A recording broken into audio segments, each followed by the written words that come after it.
Python has several sequential types that look like lists of things. We're going to look at a few of them right now. Let's make a working copy of variables.py. We'll call this variables-lists.py.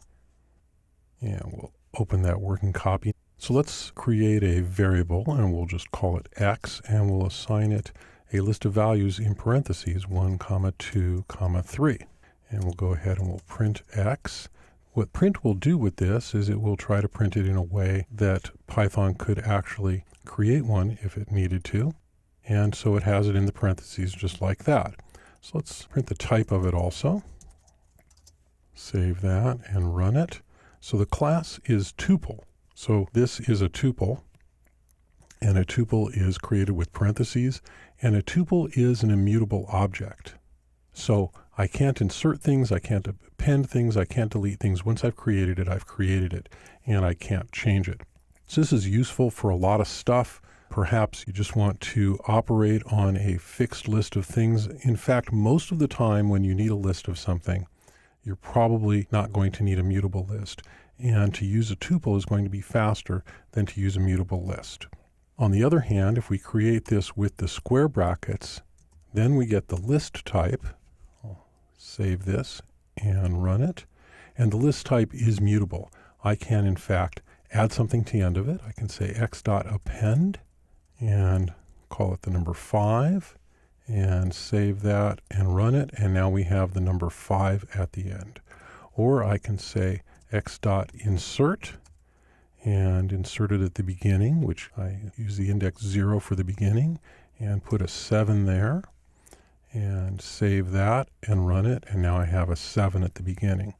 I could, of course, insert that at any point if I say 2, use the number 2 there.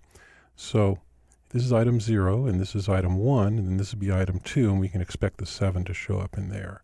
So I'll save it, and I'll run it, and there we have the 7 in there.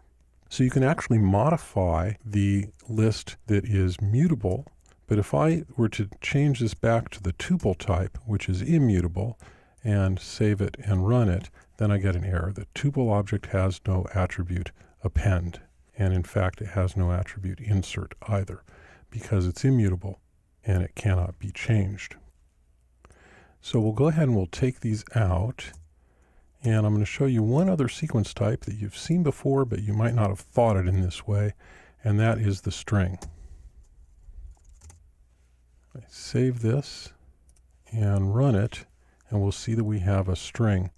Just like with any sequential type, I can actually look at particular elements of the string by subscripting it, say 2, so that'll be 0, 1, 2. I'll just get the R, save that and run it, and there's the R. Or I can do what's called a slice, and we'll learn more about slices later on. I can say 2, 4, and I'll get a slice of just the R and the I. And in slices, it's worth noting that even though I'm using the 2 index for the beginning, which would be 0, 1, 2, that's the R, I'm using the 4 index for the end, which would be 2, 3, 4 would be the N. The way slices work in Python, they don't actually return that last element. And there's explanations in the documentation as to why that is. And we will get more into slices in more detail in a later chapter. It's also notable that all of these sequence types can be used as iterators. So if I go back to 1, 2, 3, 4, 5, I have an immutable tuple. And I'm going to for I in x print I, and so that will print each one on a separate line, each of the different elements.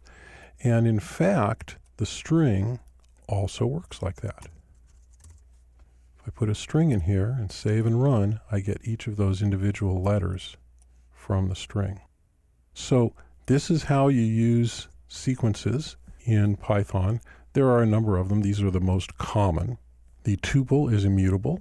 The list is mutable and is designated with the square brackets instead of the parentheses for the tuple. And a string is also a sequence, an immutable sequence.